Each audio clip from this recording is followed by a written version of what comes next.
Hello everyone, I am Kalpana. Today I am discussing a topic.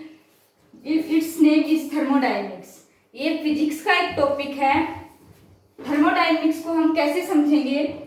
सबसे पहले हम कोई भी वर्ड होता है उसको समझने से पहले हम उसके पार्ट्स बना लेते हैं। तो हम थर्मोडायनेमिक्स के पार्ट्स ऐसे लिखेंगे, थर्मो, और सेकंड बनाएंगे हम डायनेमिक्स। अब देखो, थर्मो का मीनिंग क्या होता है और डायनेमिक्स का मीनिंग क्या होता है, इसको समझने के लिए देखते हैं कि हम थर्मोडायनेमिक्स में किस किस स्टडी करते हैं। तो देखो, थर्मो यानी कि थर्मल, यानी कि वर्ड कहीं पे टेम्परेचर से जुड़ा हुआ है। टेम्परेचर से आया मतलब हीट। थर्मो का मतलब हुआ यहाँ पे हीट। नेक्स्ट आता है डायनेमिक्स यानी कि पावर। थर्मोडायनेमिक्स में हम मेनली हीट और हीट की फॉर्म्स, एनर्जी के बारे में स्टडी करते हैं। तो अब देखते हैं हम थर्मोडायनेमिक्स है वो किस सिस्टम्स पे वर्क करती है, क्या क्या सिस्टम होते हैं, क्या क्या उनकी बाउंड्री कंडीशंस होती हैं और क्या सराउंडिंग होता है। तो सबसे पहले हम ये देखते हैं, जिस जगह पर हम वर्क कर रहे होते हैं वो तो हमारा होता है सिस्टम। अब जो बाहर की जितनी भी जगह बच गई यूनिवर्स में वो होता है हमारा सराउंडिंग। अब देखो, जो ये लेयर है ये सिस्टम और सराउंडिंग को सेपरेट कर रही है, मतलब सिस्टम और सराउंडिंग को अलग कर रही है। इस लेयर को हम बोलेंगे बाउंड्री। बाउंड्री की एक खास बात ये होती है, ये एक इमेजिनरी होती है। इमेजिनरी यानी कि काल्पनिक होती है। ये हम लेके चलते हैं, इसको कंसीडर करके चलते हैं कि सिस्टम और सराउंडिंग के बीच में कोई लेयर है जिसे हम बाउंड्री बोलते हैं। अब देखो, बाउंड्री हो गई वो इमेजिनरी हो गई। अब न तो इसका यूनिवर्स में कोई मास होता है, न इसकी कोई वॉल्यूम होती है हमारे पास, और न यूनिवर्स में ये कोई स्पेस ऑक्यूपी कर रही होती है।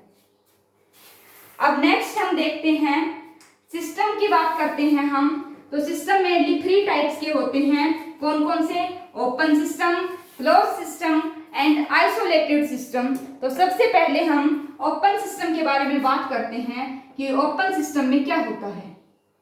ओपन सिस्टम में मेनली एक वर्ड हमने सुना है मास, सेकंड हमने सुना है एनर्जी। इनकी डेफिनेशन आप सबको पहले से ही पता होगी, कोई बताने की जरूरत नहीं है। इधर मास का मतलब और एनर्जी। ओपन सिस्टम में क्या होता है, पहले मैं एक एग्जांपल लेके चलती हूँ। मान लो ये एक कंटेनर है, ये एक कंटेनर है ओपन। थोड़ा इसका डिजाइन बना लेते हैं। ये कंटेनर ओपन है, इसके अंदर वाटर है। वाटर किस फॉर्म में है? लिक्विड फॉर्म में, यानी कि ये हॉट वाटर है हमारे पास। हमने यहाँ पे कंसीडर कर रखा है कि ये हमने गर्म पानी लिया है, तो इसके अंदर वेपर्स हैं वो आउट होती जाएंगी। यानी कि ये किसी बर्तन से, प्लेट से, कहीं से भी, किसी से भी ढक नहीं रखा है, तो एनर्जी भी आउट होगी और मास भी इंटरचेंज होते रहेंगे सराउंडिंग के साथ। मतलब ये हमारा सिस्टम हो गया, बाहर का सारा सराउंडिंग हो गया। अब देखो, जिसमें मास और एनर्जी का आती जाती रहे वो होती है ओपन सिस्टम होता है हमारे पास। यानी कि ओपन सिस्टम में मास का ट्रांसफर होता रहता है सराउंडिंग के साथ और एनर्जी का ट्रांसफर होता रहता है सराउंडिंग के साथ। अब मास और एनर्जी दोनों न तो बनाए जाते हैं और न ही इनके लॉ है, according to the law of mass of conservation of energy, energy can neither be created nor be destroyed. यानी कि एनर्जी को न तो हम बना सकते हैं न ही डिस्ट्रॉय कर सकते हैं, पर इसको एक फॉर्म से दूसरी फॉर्म में चेंज कर सकते हैं। नेक्स्ट बात करते हैं हम ओपन सिस्टम के बाद आता है हमारा क्लोज सिस्टम। क्लोज यानी बंद सिस्टम है वो हमारा। अब की बात क्या है? बंद है। उसी पहले के एग्जाम्पल की तरह हमने हॉट वाटर ले लिया, थोड़ा सा डिजाइन बनाया। ये वाटर है, हॉट फॉर्म में है। ये हमारा इतना क्या हो गया? सिस्टम। ये वाटर है, हॉट वाटर। अब देखते हैं, अब क्लोज सिस्टम में हम क्या देखेंगे, ये किसी बर्तन से ढक रखा है, यानी कि ये जो कंटेनर है किसी प्लेट वगैरह से ढक रखा है हमने। अब इसमें क्या होगा, मास इंटरचेंज होगा या फिर एनर्जी का इंटरचेंज होगा। क्वेश्चन हमारे पास ये अराइज होता है कि इसमें मास का इंटरचेंज होगा या फिर एनर्जी का इंटरचेंज होगा। तो यहाँ पे हमारा इंटरचेंज होगा वो मास का नहीं होकर एनर्जी का इंटरचेंज होगा, तो वो होता है क्लोज सिस्टम। नेक्स्ट की बात करते हैं हम आइसोलेटेड सिस्टम की। तो आइसोलेटेड सिस्टम क्या होता है वो देखो, आइसोलेटेड सिस्टम, आइसोलेटेड सिस्टम में हम देखते हैं इसमें न तो मास का एक्सचेंज होता है सराउंडिंग के साथ और न ही एनर्जी का एक्सचेंज होता है सराउंडिंग के साथ। इसकी डेफिनेशन क्या बन गई, न तो मास का चेंज होगा और न ही एनर्जी चेंज होती रहेगी इधर। इसका एग्जांपल क्या है, थर्मोफ्लास्क। थर्मोफ्लास्क है, उसमें हम वाटर जैसा का रखेंगे यानी कि हॉट रखेंगे तो हमें हॉट मिलेगा, कोल्ड रखेंगे तो हमें कोल्ड मिलेगा। तो ये हमने सिस्टम की बात कर ली कि सिस्टम कौन कौन से हो गए, open system, close system and isolated system. Next हम वॉल्स की बात करते हैं। थर्मोडायनेमिक्स में बेसिकली 2 टाइप्स की वॉल्स होती हैं। कौन कौन सी, फर्स्ट होती है एडायबेटिक वॉल, नेक्स्ट होती है डायथर्मिक वॉल। इसमें देखो क्या डिफरेंस है इन दोनों में, तो फिगर बना के हम समझते हैं कि इनको डिस्टिंग्विश कैसे करें। ये हमारा हो गया सिस्टम, यहाँ पे हमने बॉल लगा दी एडायबेटिक, ठीक है। यहाँ पे मैटर है, यहाँ पे भी, ये पोर्शन है ए और ये पोर्शन है बी। एडायबेटिक वॉल में क्या होगा, न तो ए से जो मैटर है बी की तरफ जाएगा और न ही बी का मैटर ए की तरफ आएगा, यानी कि न तो हीट ए की तरफ से बी में जाएगी और न ही बी से ए में आएगी। ये होती है एडायबेटिक वॉल, यानी कि हीट का कोई भी एक्सचेंज नहीं होता। नेक्स्ट बात करते हैं हम डायथर्मिक वॉल की। तो डायथर्मिक वॉल में क्या होता है, बना लेते हैं एक बार हम। ये हमारा सिस्टम हो गया, ये सिस्टम में हमने 2 पार्ट्स डिवाइड किए, ए पार्ट और बी पार्ट। ये वॉल हो गई कौन सी, डायथर्मिक वॉल। डायथर्मिक वॉल में क्या है, पहले तो हम ए में क्या लिख लेते हैं, मैटर डाल लेते हैं कि इधर भी मैटर है और इधर भी मैटर है हमारे पास। डायथर्मिक वॉल में क्या होगा, ए का जो मैटर है वो बी में जाएगा, बी का ए में आएगा। ए की जो हीट है वो बी में भी जा सकती है, बी की हीट है वो ए में भी आ सकती है, यानी कि मैटर और हीट आपस में एक्सचेंज होते रहते हैं। वो होती है हमारी डायथर्मिक वॉल। नेक्स्ट हम बात करते हैं कुछ कॉन्सेप्ट्स की या कुछ टर्म्स की थर्मोडायनेमिक्स में, heat, internal energy and work. तो देखो अब हम बात करते हैं हीट की। पहली तो बेसिक टर्म है वो है हीट। हीट के बारे में हम क्या करते हैं, हीट होती है हमारी एक एनर्जी की फॉर्म होती है जो किसके बेसिस पे काम करती है, टेम्परेचर के कारण, यानी कि टेम्परेचर का फ्लो हो रहा होता है, टेम्परेचर डिफरेंस होता है 2 बॉडीज में, तब हीट का फ्लो होता है। अब देखो टेम्परेचर डिफरेंस या फिर टेम्परेचर एक टर्म है, उसको हम जब 0th लॉ ऑफ थर्मोडायनेमिक्स करेंगे तब समझेंगे कि टेम्परेचर क्या होता है। अब यहाँ पे देखो हीट है वो एक एनर्जी की फॉर्म है जो 2 बॉडीज के बीच में तभी ट्रांसफर करेगी जब उन दोनों बॉडीज के बीच में टेम्परेचर है वो डिफरेंस होगा। अब हीट ट्रांसफर है वो 3 टाइप से हो सकती है। पहली टाइप है कंडक्शन, कॉन्वेक्शन और थर्ड है रेडिएशन। कंडक्शन में हीट कैसे ट्रांसफर होगी और कन्वेक्शन में हीट कैसे ट्रांसफर होगी और रेडिएशन में कैसे ट्रांसफर होगी, एग्जांपल लेके समझते हैं। यहाँ पे कोई फ्लेम लगा रखा है यानी कि हीट बर्न हो रही है। अब हम कोई भी मेटल यानी कि आयरन का पीस इधर लेकर आते हैं, आयरन का पीस हम लेके आए तो क्या होगा, हीट इधर भी ट्रांसफर होगी, इस मॉलिक्यूल से इस मॉलिक्यूल में जाएगी, इससे इधर जाएगी, इधर से इधर, इधर से इधर, यानी कि मॉलिक्यूल टू मॉलिक्यूल ट्रांसफर होगा। यानी कि थोड़ी देर पहले तो हमने इधर पे भी हीट थी, यहाँ पे ठंडा था, कुछ टाइम के बाद हीट ट्रांसफर हो गई टेम्परेचर डिफरेंस के कारण, तो ये एंड भी क्या हो गया, गर्म हो गया। तो ये मॉलिक्यूल टू मॉलिक्यूल ट्रांसफर हो रहा होता है, तो वो कंडक्शन होता है।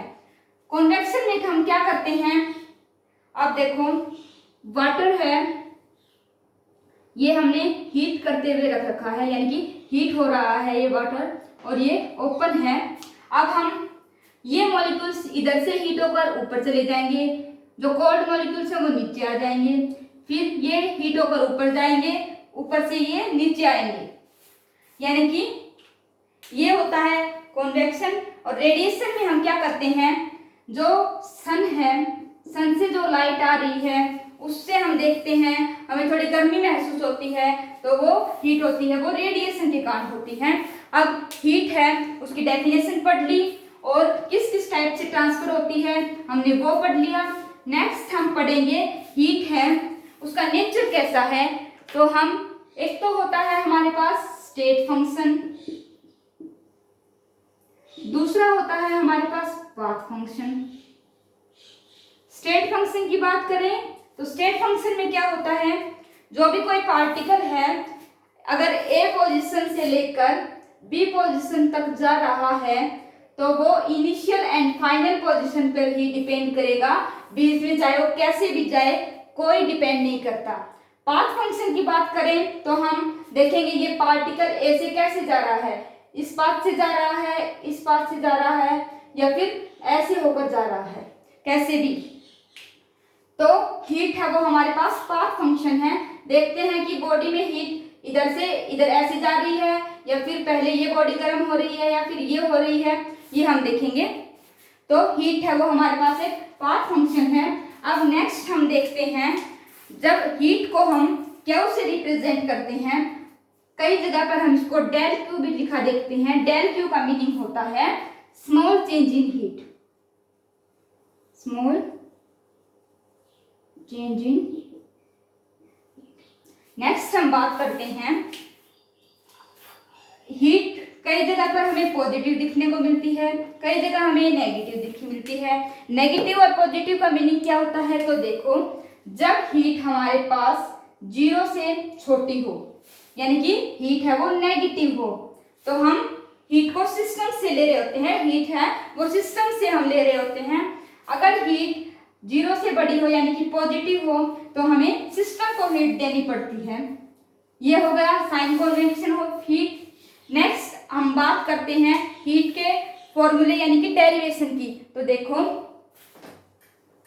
हीट को हमने रिप्रेजेंट कर दिया, और इसका डेरिवेशन हम एक छोटा सा ही है बिल्कुल।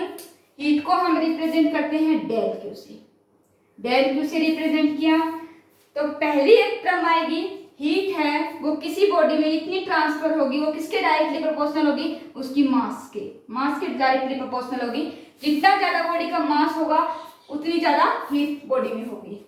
नेक्स्ट हम बात करते हैं del Q is directly proportional to temperature difference between two bodies. इस बॉडी से इस बॉडी में अगर हीट ट्रांसफर हो रही है और उनके टेम्परेचर डिफरेंस पे डिपेंड करता है कि वो हीट कितनी देर में ट्रांसफर होगी। अब देखो इक्वेशन, इसको हम इक्वेशन फर्स्ट नाम दे देते हैं, इसको हम इक्वेशन सेकंड नाम दे देते हैं। तो हम आगे बात करते हैं। अब देखो दोनों का लेफ्ट हैंड साइड बराबर है तो हम उनके राइट हैंड साइड को भी बराबर कर सकते हैं। अब डेल क्यू है वो क्या आ जाएगा, m और डेल t। अब ये कांस्टेंट ऑफ प्रोपोर्शनैलिटी है, इसको हटाकर हम c का यूज करेंगे, स्पेसिफिक हीट का यूज करेंगे। Del Q is equal to mc del t। Heat का फॉर्मूला आ गया हमारे पास ये। हीट की एसआई यूनिट क्या होगी, हीट एनर्जी की एक फॉर्म है, एनर्जी की एसआई यूनिट जूल होती है, उसी प्रकार हीट की भी एसआई यूनिट जूल हो गई। नेक्स्ट हम बात करते हैं इंटरनल एनर्जी की। तो देखो इंटरनल एनर्जी में हम क्या देखते हैं, तो वो देखो इंटरनल एनर्जी यानी कि कोई भी सिस्टम है उसकी जो इंटरनल एनर्जी होगी वो कैसे होगी। मान लो हमारे पास ये एक सिस्टम है जिसमें बहुत सारे मॉलिक्यूल्स हैं, इस सिस्टम का हमने नाम दे दिया ए। ये हमारे पास सिस्टम हो गया। नेक्स्ट हो गया ये बाहर का जो हो गया वो सराउंडिंग हो गया, और ये क्या हो गई, लेयर बाउंड्री हो गई। अब देखो इंटरनल एनर्जी क्या होती है। अब ये जो पार्टिकल्स हैं इस सिस्टम के अंदर, ये ऐसा तो है नहीं कि एक जगह पर रहेंगे, यानी कि ये मोशन करते रहते हैं, कभी आगे जाएंगे, कभी पीछे जाएंगे, कभी लेफ्ट हैंड साइड जाएंगे, कभी राइट हैंड साइड जाएंगे। और कई पार्टिकल्स ऐसे होते हैं जो अपनी पोजीशन पर ही रहते हैं। पार्टिकल के जो मोशन के कारण जो एनर्जी होती है वो होती है काइनेटिक एनर्जी, जिसको हम यूके से रिप्रेजेंट करते हैं।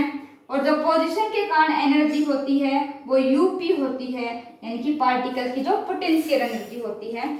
और जो इंटरनल एनर्जी होती है वो पार्टिकल की, किसी भी सिस्टम की इंटरनल एनर्जी होती है, internal energy of system US से रिप्रेजेंट करेंगे, वो सम ऑफ द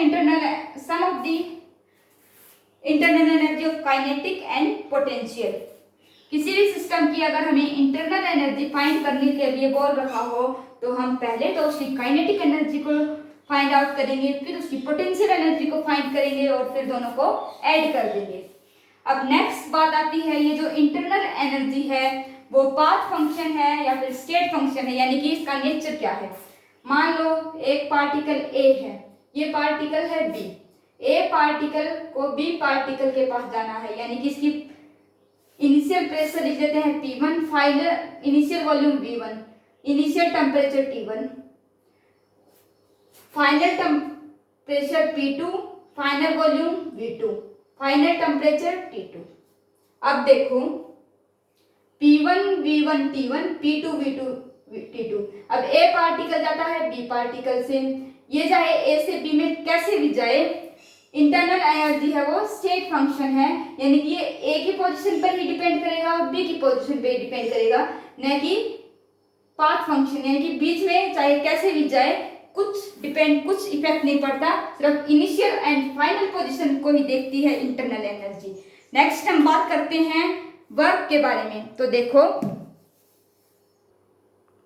नेक्स्ट हम बात कर रहे हैं वर्क की। थर्मोडायनेमिक्स में वर्क क्या होता है।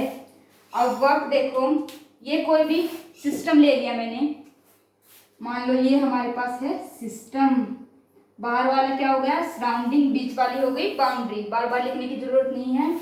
अब देखो वर्क है वो कैसे करेंगे, ये सिस्टम, अब कोई प्रेशर लगा दें हम P, तो ये तो इस सिस्टम की वॉल्यूम V है मान लेते हैं हम, और जब प्रेशर P लगाने के पास इसकी थोड़ी सी वॉल्यूम है वो डिक्रीज हो जाती है या फिर इंक्रीज हो जाती है, तो चेंज इन वॉल्यूम के कारण जो इफेक्ट होता है उसे हम वर्क बोलते हैं। ये होता है pressure into small change in volume. अगर हमें बॉल वॉल्यूम निकालनी हो तो हम इसका इंटीग्रेशन कर देते हैं। नेक्स्ट हम बात करते हैं वर्क है वो पाथ फंक्शन है या फिर स्टेट फंक्शन है। अब देखो वर्क स्टेट फंक्शन तो इनिशियल और फाइनल पोजीशन पर डिपेंड करता है, जबकि path function A particle B particle के पास जा रहा होता है, तो यानी कि वो कैसे गया, स्ट्रेट लाइन गया या फिर सर्कुलर पाथ से गया या फिर साइन वाली या कोसाइन की तरह गया, ऐसे डिपेंड करता है ये। तो वर्क है वो पाथ फंक्शन है, यानी कि इनिशियल फाइनल पोजीशन को न लेकर ये बीच में देखता है कि पार्टिकल कैसे जा रहा है, वो होता है वर्क। अब देखो एक साइकिल बना लेते हैं हम, एक ग्राफ बना लेते हैं, उससे डिपेंड करें, उससे हम निकालेंगे कि वर्क हम किसी भी ऑब्जेक्ट का या फिर किसी भी पार्टिकल का कैसे निकालते हैं। तो देखो प्रेशर और वॉल्यूम का ग्राफ बनाएंगे हम, इस साइड लगा दी मैंने वॉल्यूम, इस साइड लगा दी प्रेशर। सबसे पहले हम साइन कन्वेक्शन देख लेते हैं। अगर वॉल्यूम किसी भी पार्टिकल की डिक्रीज हो रही होती है तो वर्क डन हो गया वो नेगेटिव वर्क होगा। अगर वॉल्यूम इंक्रीज हो रही होती है तो वर्क डन हमारा पॉजिटिव वर्क डन आएगा। इतनी बात ठीक है। नेक्स्ट हम देखते हैं, यही है, अब देखो ये ग्राफ के अंडर का एरिया है। अब हमें इस पोजीशन पर दिखाना है कि कितना वर्क किया है, तो जो एरिया अंडर द ग्राफ हम निकाल लेंगे वो हमारा वर्क डन होगा, यानी कि जो ग्राफ के अंडर एरिया है वो हमारा वर्क डन हो जाएगा। नेक्स्ट हम देखते हैं, जितना ज्यादा एरिया कोई भी पार्टिकल कवर कर रहा होगा ग्राफ के अंदर, उसका उतना ही ज्यादा वर्क डन होगा। जैसे कि ये प्रेशर और ये वॉल्यूम, ये मैंने एक साइकिल बना दी, ये ए और बी, ऐसे में लिख के हम